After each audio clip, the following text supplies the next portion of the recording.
started because I liked it, and continued because I like it, and I still truly love it. So I just can't hide it. I can't take this defeat. I can't stand for it to end like this. I wonder, what does it mean to be strong? I wonder. I have to win to get my answer. If I win, I'll have the answer.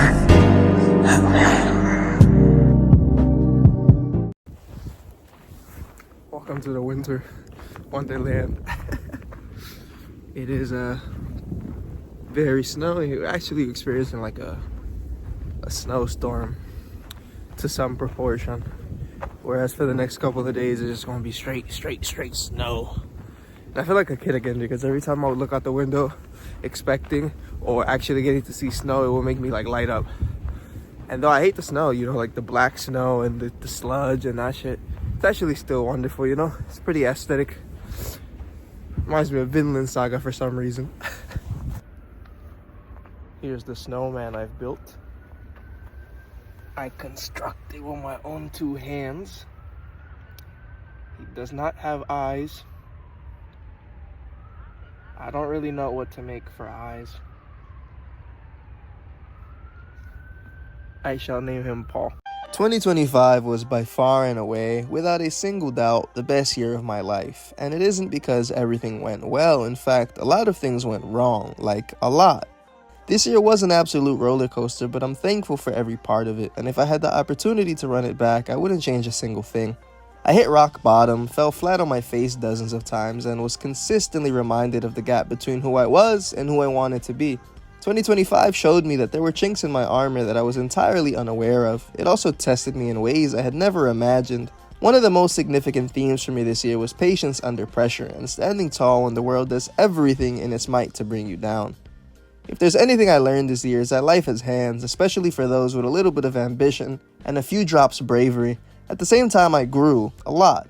I came to epiphanies. I made discoveries about myself. I healed and ultimately reached new heights. It seems the trial and overwhelmingly abundant error was actually for a good reason. As for when the goal is experienced, there's no such thing as loss, only lessons, and every lesson is a win. That's a recent discovery though, I will assert. Regardless, the point still stands. There's a duality to growth, as it wouldn't be possible without falling flat on your face sometimes, or in my case, falling on your ass and landing on some ice and sliding down a hill and making two lefts, swerving to the right and then crashing into a tree.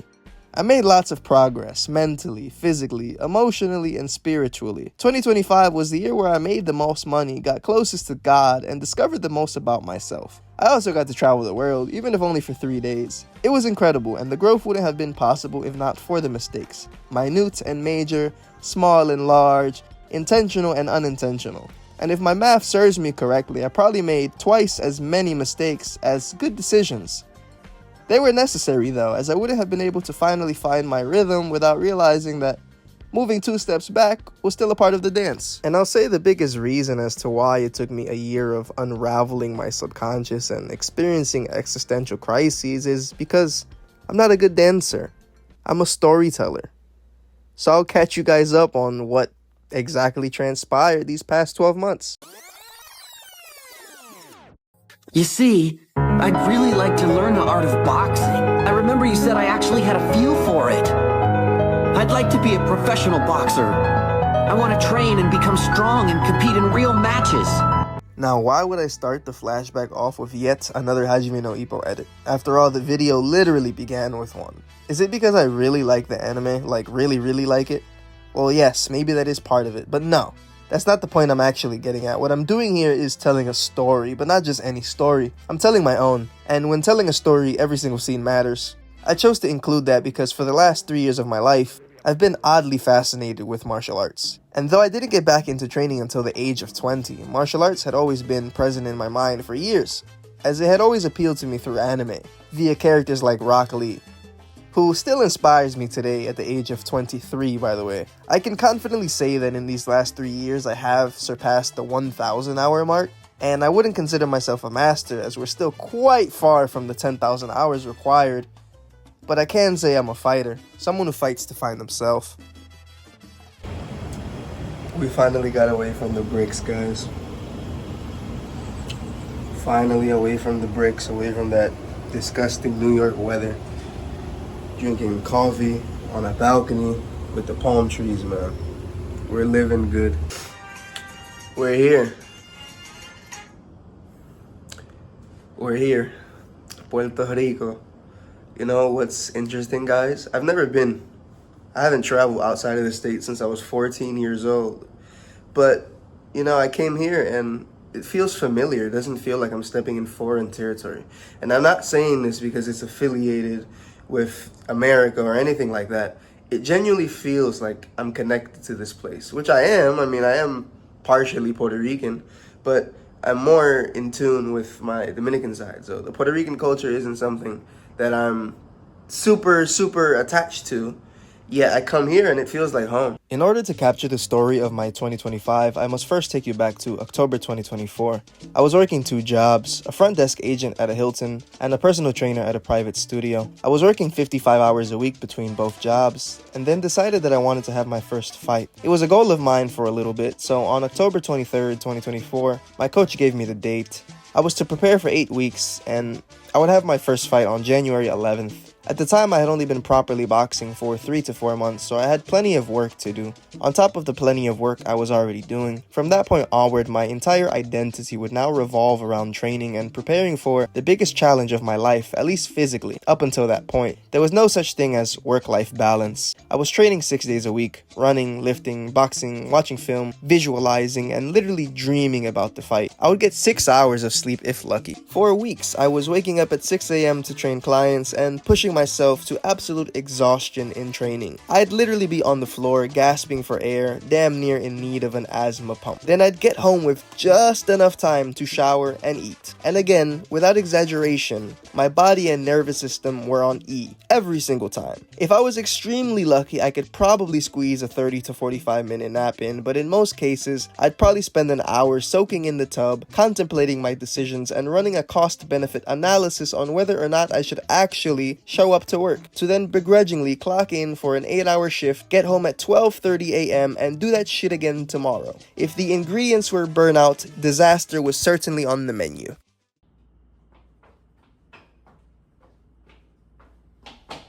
Let me stop. So yeah, I reached my limit, and this time I wasn't able to surpass it. I got extremely ill just a few weeks before the fight, which caused me to miss an entire week of training. I then came back, still not fully healthy, but I came back to spar on December 18th, and despite having previously been in incredible shape, like consistently doing 8 to 10 4-minute heavy bag rounds with only 30 seconds of rest, my lungs were finished, my legs were weak, and I gassed at the end of the second round. I was in no condition to fight, and I wasn't going to try and force it. So everything I did for those 2 months, the isolation, not seeing my family, the miles ran, the hundreds of heavy bag rounds, the times I would be absolutely exhausted, but still have to run to work because I was running late, were for absolutely nothing. At least that's what I thought at the time. The following weeks were really tough, not only because the fight didn't happen, but more so because I was now experiencing something akin to an identity crisis, which resulted in some aimlessness and fervent hedonism along the way, which I guess was called rest. That proceeded until the very end of January because I got sick again. But this time, it wasn't your typical flu or cold. I was bedridden for 2 weeks, couldn't go to sleep because I'd spend the entire night coughing, and choking on the dryness of that exact same cough, was burnt up by a fever, and getting up from my bed to use the bathroom required every ounce of my strength. I called out of work 5 days in a row, and despite still not being able-bodied, I had to go get a doctor's note so as to not be written up for my suffering, because they continued to schedule me. And comedically, as most things in my life or in this story up until this point are, it was during a literal blizzard. In short, I got the doctor's note and returned to work for about a week. And though it may seem as if I just couldn't get a break that year, or this year for the sake of the story, I actually did. And I got a well-needed trip. I went on a family trip to Puerto Rico for 3 days. I wasn't fully healthy, but soon as we touched down, the cough magically disappeared. The last time I traveled outside of the country, I was 14 years old, so this trip to Puerto Rico really hit close to home, literally and figuratively. And given everything that had transpired in the last couple of months, I really did need a reset. And the Island of Enchantment, or in Spanish, La Isla del Encanto, did just that. In those 3 short days, I understood what tranquility looked like. I was now eating coconuts on the beach, no longer having to tiptoe to avoid stepping in dog shit. There were lots of palm trees and not so many backwood intestines or cigarette butts on the floor. I got to be truly present and enjoy the tropical paradise, so much so that any and every memory of whatever hardships I endured were entirely erased. I went on a tour of the old city and got to visit historical landmarks from the time of Christopher Columbus, went horseback riding in the mountains of a rainforest, and started my YouTube channel. The last thing on my mind was going back to work. In fact, that trip to Puerto Rico made me hate it 1,000 times more. Because the idea of working 8 hours a day so that I could potentially get a 2-week vacation at the end of the year was not appetizing in the slightest. I didn't like working a corporate job, I didn't like playing a role and wearing a mask, and I didn't like lying to people on a daily basis. I wanted to be free, as I had discovered a newfound passion for travel and was now planning my escape. I returned to the city, which meant returning to the plantation, and as I mentioned, I hated it even more. I was no longer training like a madman. I was actually getting 7 to 8 hours of sleep. I was hitting monthly quotas and even ascending up the corporate ladder. My name was making waves. My dad who got me the job was proud, and things were looking promising. Except they weren't. I still hated the job, as it was shallow, the interactions were hollow, the property was dilapidated, to say the least, and the operations were abysmal. The only thing that made it tolerable was Salah. Then one day, on Eid of all possible days, they proposed a religious accommodation. Simply put, after 8 months, they now had an issue with me praying for 3 5-minute periods throughout the entirety of an 8-hour shift. I'm already trying to book my next vacation again. Man, it was amazing. I'm gonna give you guys a quick little fit check. You know, gotta make sure, gotta show you guys I got that on, you feel me? You already know. I don't know if I'm gonna get it right in the lens though. Let me just adjust. All right, that's better.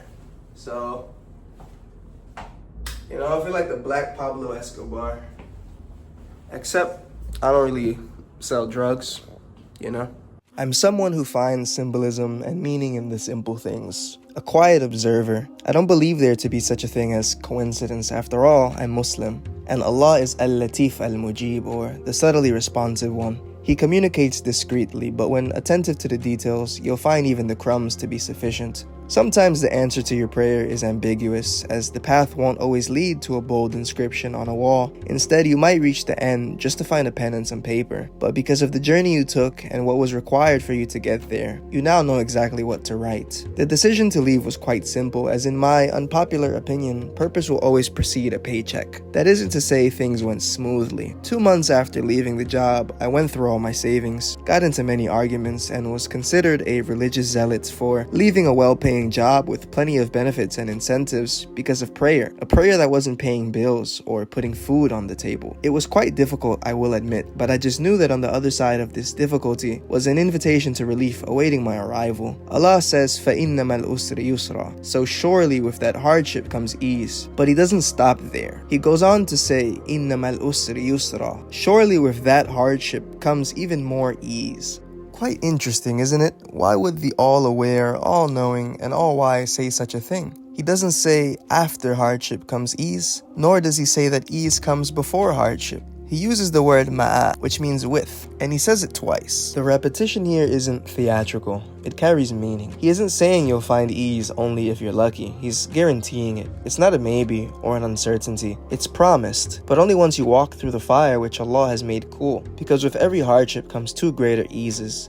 The ease of dunya and the ease of the akhirah.